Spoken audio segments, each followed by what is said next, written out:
So I've put nearly 8,000 plus miles on this S52 swap since I've done it, and that gives me, I think, a pretty good idea of how I feel about it, especially since I took it across the country. So I figured I'm overdue to make a video talking about my impressions of an S52 E34. These are basically going to be our first drive impressions since I never actually posted a video about them. So this is going to be our first 10,000 mile impression of the S52 E34.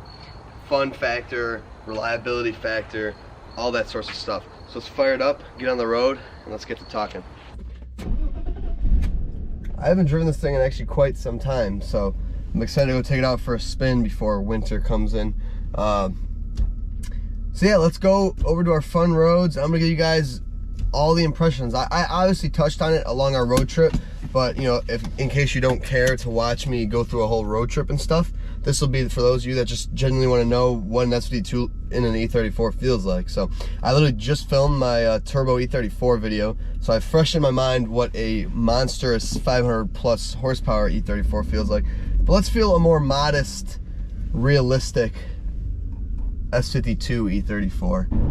So the S52 E34 is a very easy swap to do. It is a very plausible swap to do to the average person that wants to pick up the pace in their E34. S52 is very similar to an M50. It is a very easy swap.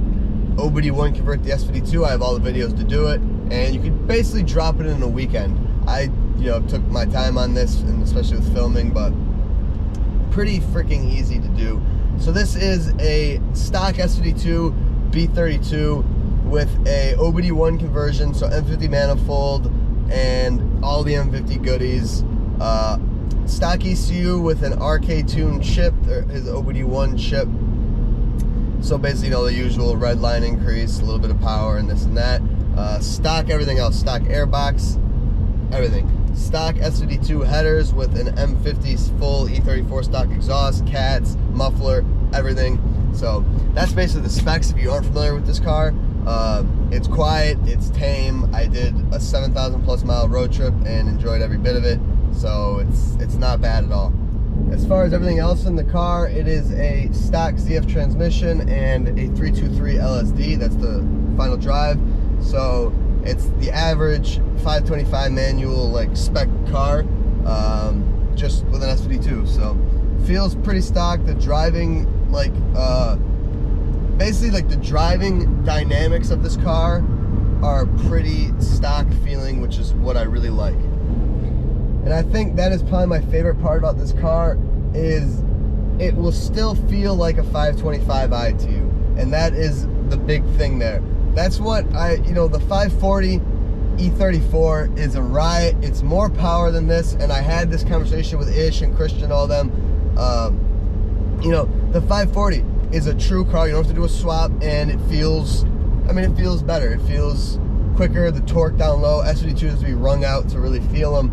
And it's kind of like, why would you do a S52 swap when you could go buy a 540 and it's more power out the box? Well, cost-wise, you could probably buy a 525, do an S52 swap for probably cheaper than you're paying for a manual 540. That might not be the case always, but, in some situations, manual 540s are usually pretty expensive. You could obviously get good deals and stuff. But otherwise, cost effectiveness, it might be better off to just do the S52 swap. But even then, the S52 keeps the inline six feel of the E34. It's a lighter motor than the B40, I'm pretty sure, and so it doesn't feel quite as top heavy in the front, but it just keeps the true inline six BMW feel that a lot of these older cars have, and we all love so much. Not that the V8 cars feel crazy different, but they do feel different, and it's not, it loses the charm of this car, especially when you open your engine bay and find you have a valve cover leak or a power steering leak, and it's the end of the world getting to it because it's just a pain in the ass. That's just how the 540s are. The maintenance sucks on those. This thing is still a stock engine, easy to do all that stuff. Everything E34 is around the engine. It's literally just the engine itself that's different. And I think that's a big thing, and I think for a lot of people, they like that.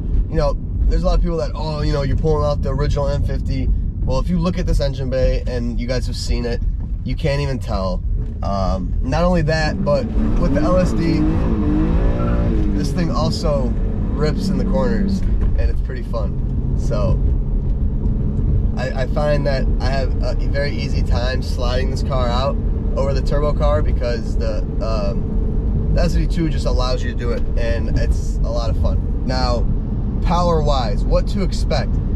It is not going to feel like a rocket ship. You are not going to be blown away by how it feels.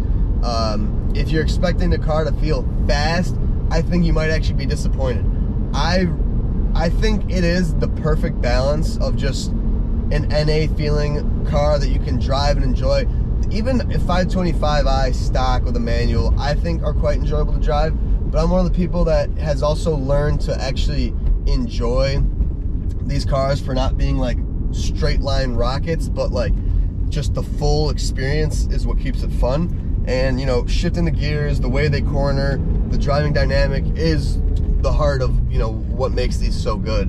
And the S52 keeps all those things, and it still makes it fun. But you can also still, you know, go pretty quick in a straight line. I mean, it definitely picks up on the peppiness of the car. It's like it goes. It's fun. So that's where it beats the M50, because it keeps all the feelings, and it still is a fun, great cornering car, but it just is a little bit quicker, and that's obviously what we all want. So I think it is literally the perfect option for someone that just wants a little bit more out of their car. A stock M50, what, 189 crank horsepower, an S52, 240 crank horsepower. So you're looking at what, like a 50 horsepower difference, which isn't crazy, right? Like, that's not like insane, but it's enough to notice. You definitely notice it, you definitely feel it, and I think you will really enjoy it. But like I said, if you're expecting a rocket ship, skip that and go to a, you know, you're gonna want even an S54 car. I don't know. I haven't felt Dakota's S54 E34, but I'd imagine it feels pretty freaking good. But there's also the whole, you know, is putting an E36 M3 engine in a heavier 5 Series really even worth it? Because, you know, you're talking a heavier car than the M3, same engine, right? And you're like, well, would it even be fun? Like I said, it all comes down to, you have to understand how to enjoy these cars for being, you know, slow and this and that. Like, if you want a forced induction car, be my guest. If you want to watch my videos on, you know, a forced induction E34 and how that feels and everything, yeah, they're great fun, but they lose the sense of a stock feeling car, whereas this keeps all that and is still a little bit more fun. So a little pull here, straight line. Oops.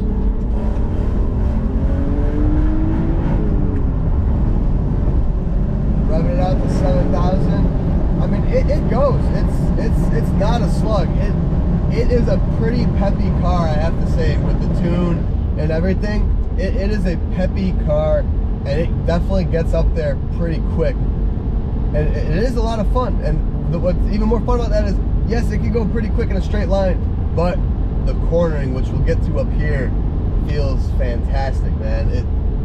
Nothing beats these inline 6 BMWs and the way they corner. Even if they're not the quickest in a straight line, they corner insane. But I mean, even like, you know, going to third, I mean, it moves out pretty quick. I mean, that's not even a red line. It revs up to 7,000 now because the tune. It is a lot of fun. And I had a lot of fun out in the mountains, and I had a lot of fun on my entire road trip. It is a great feeling car, and I really enjoy it. And I think it would feel even more badass with an exhaust. That's obviously how you do the swap, is up to you. If you do an exhaust setup, it'll be even crazier. But for me, stock exhaust, I think really takes away from it. If I had to kind of do it again or change it, I would probably mess with the exhaust, just because an exhaust, let's face it, an exhaust can make a car feel faster than it is. And this car already feels good, but with a little bit of an exhaust note, which you really don't have any, you basically hear the Phanos in this car. That's how quiet it is. It would really make it that much more, and it would make it a lot of fun. And that's one thing I would like to change in the future, but I'll get to it at the end of the video. We actually have changes coming for this car in the future. But you saw, if you watched my road trip videos, this thing compared to an M50 E34, walked away from it. It is noticeably quicker than a stock E34. even a 5-speed E34. Keeps up with E36 M3s, and I think that's because it's OBD1 converted, so you really kind of get the best of both worlds there. You really do get a little bit of power. And I think OBD1 converting with the manifold for that extra power is a must if you're putting it into an E34, just because it gives you power gains that you want. But dude, such a fun car. Like cornering at like 60, it's insane. Getting up in the revs, it feels so good. What is that rattle though? It's driving me nuts. I don't know if my shifts around on because I haven't gotten one yet, so it's rattling down there. But yeah, I mean, in the corners, this car is a monster. This, I think, if you're looking all around, great car without overwhelming power, S52 E34 is where it's at, man. It makes the E34 well balanced. This is, I think, what a 525 should have come with from the factory. So like, I've done an M50 E30 swap, right? M50 is what an E30 feels like it should have came from the factory. S52 is what an E34 feels like it should have came with from the factory. And they're very right for the car. An M50 and an E30 is a very correct for the is very correct for it. S52 E34 is very correct. Like I said, it ain't gonna blow your head off. It's not rocket ship power, but it is damn good fun, and it's just a testament to what NA, you know, these NA BMWs feel like. They are undoubtedly fun. They are just a blast all around. And you know, compared to a turbo car, which, as if you watch my turbo video, it loses its touch. You know, it loses its NA driving touch, and it's fun in its own way, but it's just not the same as how this car feels stock. You know, it's fun, it's quick, it's peppy, but it's still drivable. I'm gonna do it 0 to 60 since this is what I've been doing in all my cars. Even though those are auto cars, I think this will be fun. Right. Well, it just spins, but oh, and then I shifted too early. Alright, stop at 60. I didn't even redline. Oh, this is a horrible. Okay, 8.43 seconds to get to 60 with spinning, shifting early. That probably could not have been a worse 0 to 60, but it's still far quicker than a 528e. So that's good to know if you watch those videos. It's impressive in that way. But let's do some more cornering here, because that's really what this car is all about. I mean, just ringing it out in the corners. Suspension's all new. It feels great. Whoa! Standstill traffic. That's fun, especially when you're coming around a blind corner. Jeez. Brakes are luckily good on this car as well. So if you're wondering how the brakes can stop the S52, pretty good. And if you guys are wondering, well, my main complaint from the road trip was the lack of camber on this car, making it feel kind of dead in the front. I now have the camber plates installed, and it makes the cornering way better. Way better. You know, I don't know if you guys are familiar with that stuff, but you know, front camber makes a pretty big difference in how a car feels in corners, because the more front camber, the more grip you have in corners and stuff, and it's kind of just the way it drives. Is if you back to back compared, you would know how it feels. So it's a must, and I'm very happy with how this car feels with the camber plates. But yeah, it almost spins first.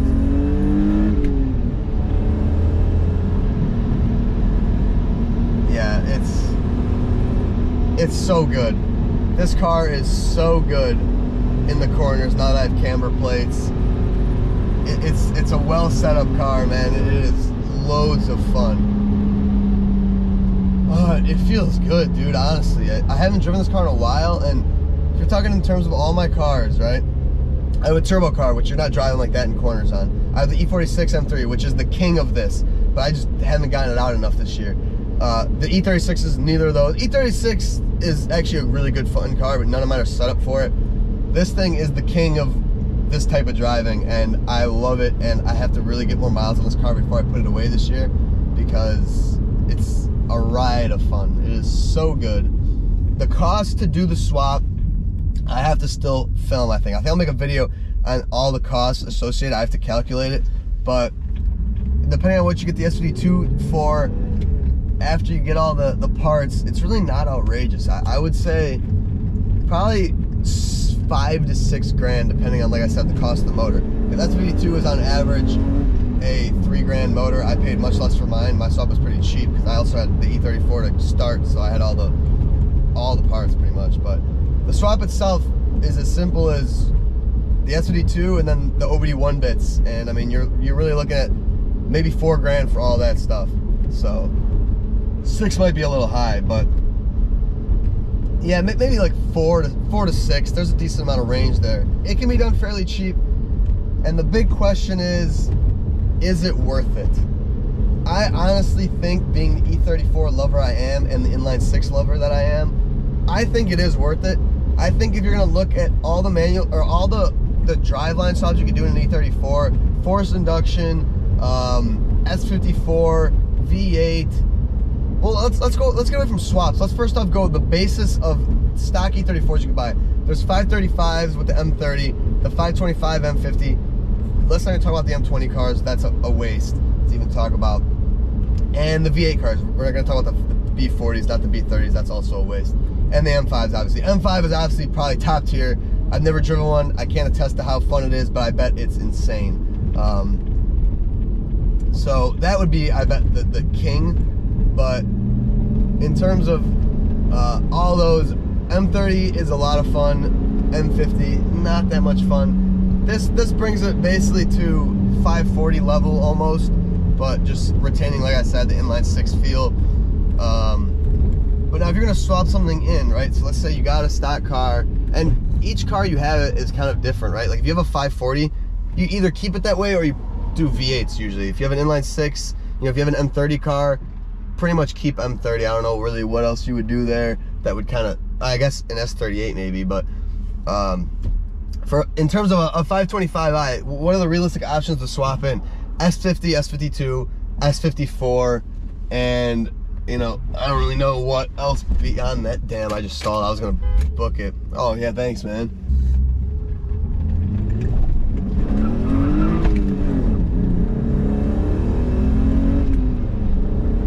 And like I said, that was a poor example, but clutch kicks are very fun in this car too. So if you want to drift an E34, I think an S52 E34 would be a lot of fun to drift. But anyway, like I was saying before, she got way in my head, irritating. But S54 swap is very involved and a fair amount more expensive for sure. And S52 is a bit cheaper, way easier. Just in terms of how easy the swap is, right? S52 is like, it's like a day. It could be done in a day if you didn't like go above and beyond like I did. S54, if you talk to my buddy Dakota, he'll tell you it's not that easy. It's a lot that goes into it, you know, with the drive-by-wire and all this and that. So not the most fun. But this thing with the lightweight flywheel, that's what I forgot, it's got a lightweight flywheel. This car is just fantastic. I love it. I adore it. I think it's fantastic. I am very happy with the swap. I will admit, a little underwhelmed at times, you know, kind of when I was first driving it, feeling it out, and going through the mountains. I had a full car, 2 people in it, and I was like, this feels pretty slow. But I think anything would feel slow with that much baggage in the car, especially going through mountains. But you just have to, if you come in with the mindset that it is not going to be a rocket ship, but it'll make it certainly more fun, then I think you'll be very happy with the swap. So I did go through my notions of being a little bit disappointed, but I think those have kind of gone away now that I'm closer to home and I can really beat on it and feel it out without luggage and stuff like that. It is a very fun car. So am I happy with the swap? Yes. Would I recommend the S52 swap? Yes, I would. I would absolutely recommend it. I think it is a great opportunity to make your E34 a lot more fun without breaking the bank and while still keeping it to feel like an E34 525. So I love it. But with all this being said, we have plans for this thing, and probably not this fall because I have to pick it up, but likely next week or next year, next season, we will start the process. But I have bought, paid for, and am not in possession personally, but it's at a family member's house there because it was across the country. But I actually have a supercharger coming for this thing. So it popped up for sale. A local guy, not a local guy, but a homie I found on Instagram, a Vortec supercharger kit. with a tune for an OBD1 S52. And that is basically what got me. It can't get any easier than that. It will literally be a drop-in thing because it already has the tune, and that's the hardest part. It was a dyno tune by CES made onto the chip for that car, made 320 wheel. Yeah, I think that will be a lot of fun, and I can't wait to do those videos of me installing it and then driving it and comparing it. Yes, the car is fun as is, but holy hell, with supercharger, I think it'll be great. And the reason I like this idea of a supercharger is because it keeps the stock feel of these cars, NA feel, because a turbo, like I said, you know, you get lag, you get all this, there's a lot that goes into it. A supercharger, drop it in, stock, the engine doesn't have to be touched because it's not that much power. I think I have to cut the cats out probably to make the exhaust a little bit more free flow, but otherwise it should be pretty simple. So stay tuned for supercharger content. I'm gonna have a supercharged S52 and a turbo M50 E34. And I think we got some great comparison videos to make with those. So anyway, we're stuck in traffic. I'm gonna end this video here. Thank you guys for watching. I hope this basically helped you guys decide if you want to do an S52 swap. I would say if you're on the fence, go for it. It's great fun. So thank you so much for watching, and I'll see you guys in the next one. Peace.